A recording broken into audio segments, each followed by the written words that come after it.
In this video, we are talking about 5 running backs you can draft outside the first 3 rounds that can finish top 10 at the position, starting with Breece Hall, who probably makes a lot of people sick to hear that name because he was a massive disappointment. He was a top 5 pick and did not play like it, but he was really in a horrible situation if you think about it. Aaron Rodgers coming off that torn Achilles, 40-year-old quarterback was just not good. The offense couldn't sustain drives. There was no rhythm or identity all year long. They finished 24th in yards, 25th in points.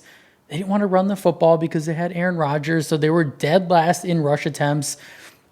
We know their head coach, Robert Saleh, got fired. They changed play callers mid-season, and then Breece Hall gets injured in Week 11, right before their bye week, and it's just never really the same after that.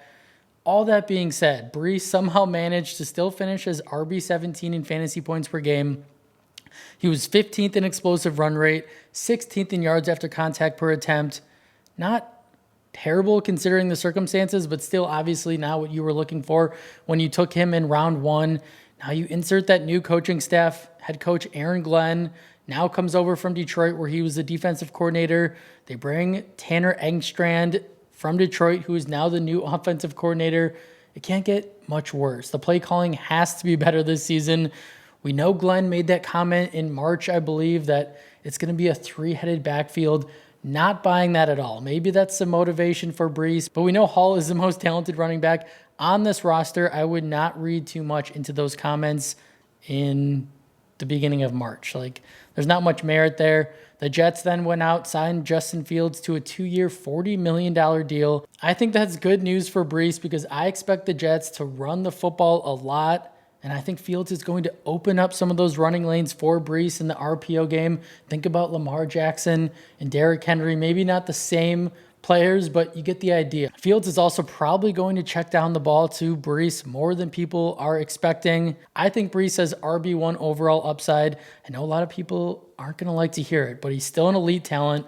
He's still very good on the ground and through the air, and he has a phenomenal ADP. It's right at the beginning of the 4th round. Obviously, it depends on what platform you're drafting on, how many teams are in your league. But if you can get him in round 4, I think that is one of the biggest steals in all of drafts right now. Moving on to the next guy, Chuba Hubbard, who's coming off a breakout campaign. He was the RB13 in fantasy points per game. I know none of us saw that coming. Everyone all summer was like, Jonathan Brooks, he's going to be the guy. He was coming off that torn ACL, but everyone's like, oh, he'll be ready week 6, week 7. Didn't end up playing. Well, he did end up playing, and then he re-tore his ACL, unfortunately, so he's probably out for the entire year. It's going to be the Hubbard show. They gave him a boatload of money to be the guy, and he was just that last year. He was Carolina's workhorse, 3rd in snap share, 14th in red zone touches, and he was really good with his opportunities. 11th in explosive run rate, 7th in yards after contact per attempt, and he put up those type of numbers in an offense that was really bad. They were 29th in yards per game. It can really only go up from here. We know Bryce Young was benched early on in the season for Andy Dalton. I'm not a big Young believer until the end of last year. He was really impressive. He looks really good over the final 3 games. His numbers support it. 612 yards, 10 touchdowns, 3 of those were rushing, 0 interceptions, 111 QB rating. And then they added in another weapon on offense, Ted McMillan, 8th overall pick. He's a big-bodied receiver. Kind of reminds me of Drake London, 6'5", 212. It's going to be a huge boost to this overall offense, to this passing attack. They really needed a receiver that can command some attention, help sustain drives. This is great news for Hubbard because Carolina's most likely going to be in the red zone, have many more scoring opportunities than they did last year. I really like everything that I am seeing Carolina do. I like the head coach. I like the play caller. Draft talented players on good offenses. It's kind of weird to think that Carolina is going to be a good offense, but we know they're going to be better than they were last year, which means I think Hubbard is going to even have a bigger year than he did last year. And he's going in round 4, round 5. He is another great value who has top 12 upside at the position. Moving on to Jordan Mason, who thrived in an expanded role for the 49ers last season when Christian McCaffrey was injured. He came out on fire to begin the year, RB6 through the first 5 weeks. He had 3 100-yard games, 2 top 5 finishes, 15.7 fantasy points per game. If you picked him up on the wire or you happened to draft him, you were feeling really good. He was also one of the most efficient backs in the league last year. Second in explosive run rate, second in yards after contact per attempt, fifth in missed tackles forced per attempt. But unfortunately, it didn't last that long. He dealt with a shoulder injury and then an ankle injury, ended his season early. But those 6 healthy games were very impressive. He showed that he can be a bell cow in this league. He averaged 21 touches, 111 total yards, and now he joins a really good offense in Minnesota. Kevin O'Connell, J.J. McCarthy's getting the start this year after having an injured rookie year. I think that he could thrive in this offense, even if Aaron Jones, who's 31 years old, can stay healthy. We know one thing about Aaron Jones. He's always dealing with an injury. Last year was the first year that he stayed healthy in a long time. And unlike Mason, Aaron Jones was very inefficient, 27th in missed tackles forced per attempt, 11th in yards after contact per attempt, 27th in explosive run rate. Head coach Kevin O'Connell came out in an interview and called Aaron Jones the 1A and Mason the 1B and talked about, keeping Jones healthy, which tells me that it's going to be maybe not a 50-50 split, but they're going to take Aaron Jones off the field. Mason is going to come in. He's going to spell him more than you think. He's going to be a goal line back because he's the bigger bodied player. So he could be a touchdown guy. He could eat into Aaron Jones' workload as the season goes on. Aaron Jones could get hurt. This is a guy that has top 10 upside. And if Jones goes down top 5 potentially, and you can get him in round 13 on Sleeper, he is a no-brainer pick at that spot. Another guy that I really like, that a lot of guys like, RJ Harvey. I'm going to be honest. I usually tend to steer away from rookie running backs unless I see a clear path to touches. And Harvey is going to have that. He's going to be the guy in Denver. We know Javonte Williams is now on the Cowboys. Audric Estime, Jaleel McLaughlin are just guys.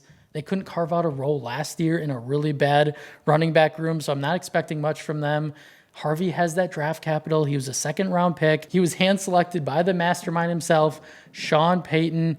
And just looking at Harvey's numbers, 20 receptions, all right, that's fine. Over 1,800 total yards, 25 touchdowns last year. He has been a monster the last 2 years at UCF. He's got a 3-down skill set, and they're going to use him that way on a Denver offense that I'm expecting to be better with Bo Nix entering year 2 in this system. And Bo Nix gave Javonte Williams 70 targets last season. Javonte Williams, 70 targets. I think Harvey's going to be massive in PPR. We know how much Peyton loves to target the running back in the passing game. So much so that every starting running back that he has had has never finished outside the top 10 in running back targets. That is a wild stat. Denver's offensive line, really good unit. All 5 starters are returning, and they were actually first in run block rate last year at 74.9%. If anyone can be this year's Bucky Irving, right? We always talk about who's going to be that next guy that you can get later in rounds.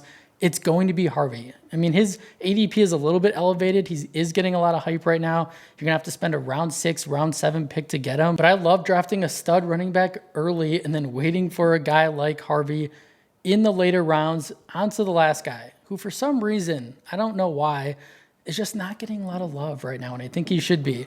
And that is James Cook, who exploded in year 3 after only scoring 2 rushing touchdowns his first 2 seasons. He had 18 total touchdowns last year, tying Derrick Henry and Jahmyr Gibbs for the most touchdowns in the NFL by a running back.